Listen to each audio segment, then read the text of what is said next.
20 years old lang ang player na to ng Strong Group PH. Pinabilib ang commentator. Napawaw na lang si Jordan Heading. Rising star, former teammate ni Andy Gemao ng bully pa. Grabe itong si RJ Abarientos. Naghalimaw kagad sa first quarter kontra sa isa pang team ng Taiwan, ang ROC White o yung Team B ng kanilang national team. Yung Team A ng Taiwan ay hindi pa natatalo. Yun yung ROC Blue na may kartadang 6 na panalo at wala pang katalo-talo. Etong nakalaban nila sa ngayon ay may 3 talo at may 3 ring panalo. Umabot kagad ng 12 puntos ang kalamangan nitong Strong Group PH sa home team dahil sa 3-pointer na to ni RJ Abarientos. Sinundan pa yan ng behind the back pass niya kay DJ Fener. Etong si Tony Inot naman nag-flex pa sa fans. Maagang nakontrol ng SGA ang laban at nagsitahimik ang crowd sa mainit na simula ng ating mga pambato. 30-15 end of first quarter, 15 points ang lamang ng Strong Group PH. Second quarter, desente ang 3-point shooting ng SGA at natambakan na ng 20 ang Team B ng Taiwan. Naasahan din ng kupunan ng scoring ability nitong si Kiefer Ravena. Total team effort mga idol, hindi lang nakasandal kay Chris McCullough and Jordan Heading attacked the basket for 2-point layup.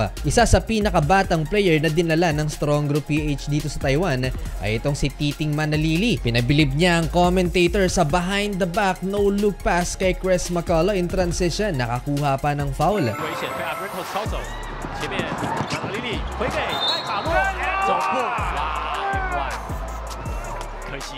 Isa to sa teammate ni Andy Gemao sa Letran mga idol. Isa sa main sponsor ng Letran ng SGA, kaya naman nakuha ang player na to at talaga namang may ibubuga. Itinanghal din na finals MVP ng NCAA Juniors Basketball itong si Titing Manalili. Papatapos ang first half, muli niyang pinabilib ang commentator ng bully ng kalaban ng 20 years old.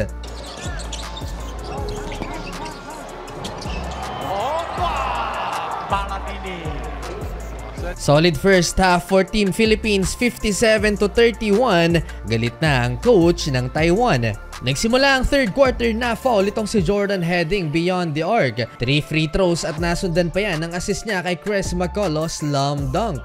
Wala pa din nga pala mga idol sa Renz Abando, Angelo Kwame at yung isa pang import ng SGA dahil naman sa injury. No match ang mga big man itong Team B ng Taiwan, pero in fairness mga bata din ang mga nakalaban sa ngayon ng ating mga pambato. 2 minute remaining, napatalon sa kalaban si Kiefer Ravena na outbalance. Eto, another assist for RJ Abarientos, libreng-libre sa ilalim and Chris McCullough step back 3-pointer. Lobo sa 26 points ang lamang ng SGA, 80-54. Fourth quarter, nag-ala Luka Doncic, step back 3-pointer naman itong si Kiefer Ravena, fade away pa mga idol. Under 6 minute remaining, 2-on-1 break, nag-showtime si DJ Fener mula sa assist ni Kiefer Ravena.